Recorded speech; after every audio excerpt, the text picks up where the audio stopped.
ভাই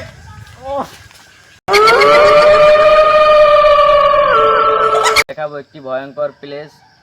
দক্ষিণ চাকামাইয়া এলাকায় আমরা এখন আছি। আমার সাথে আছেন মিরাজ ভাই, ক্যামেরাম্যান আছেন ওসমান ভাই, আমি মাহাদি। আসেন আজকে দেখাবো।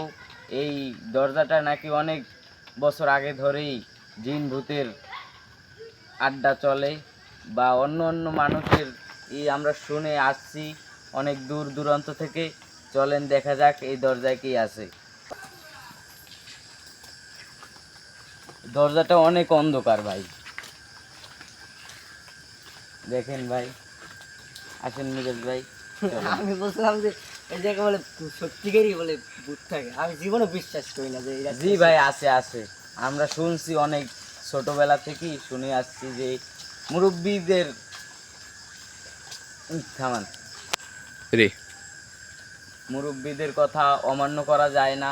তার জন্যই আমরা আসছি দেখতে। মিরাজ ভাই চলেন আজকে একটু দেখি। এই দরজাটা শুনছি আরও 3 বছর আগে, আমি সে সময় ছোট ছিলাম তো, তার জন্য দেখতে এসেছি। আমি জিন ভূত জীবনে কিছু বিশ্বাস করি না, এটা বলতেই জান কই মিরাজ ভাই? আসেন আসেন মিরাজ ভাই আসেন, চলেন মিরাজ ভাই।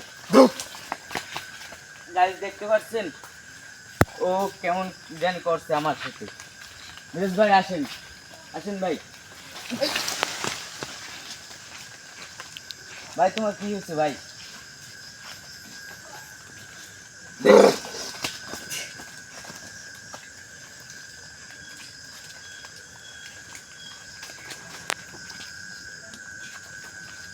ভাই চলেন। ভাই চলো। ভাই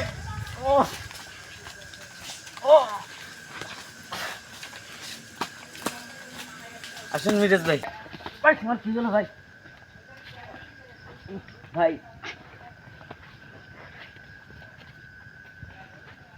ভাই দেখতে পাচ্ছেন ওনার কি হয়েছে ভাই?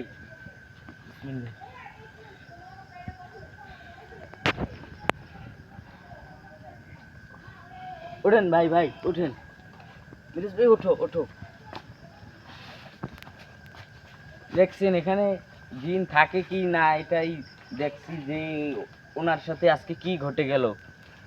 আমি এইভাবে এই জায়গায় আসলাম কেমনে? জি আর ভাই, আমি এই জায়গায় পড়ে গেলাম কেমনে? কিছু হয় নাই তোমার। ওর কিছু মনে নেই, ও কখন কি রকমের ছিল ওর কিছু মনে নেই। আমি ওই জায়গায় ছিলাম না? জি ভাই, আপনি এই জায়গায় ছিলেন। আমি এই জায়গায় পড়ে গেলাম কিভাবে? আজকের মতন আমরা বিদায় নিচ্ছি। খোদা হাফেজ। আমাদের মিরাজ ভাই চলে গেছে, আমিও এখন থাকছি না। আমাদের ইউটিউব চ্যানেলে চোখ রাখবেন, সাবস্ক্রাইব করবেন নিত্য নতুন ভিডিও পেতে।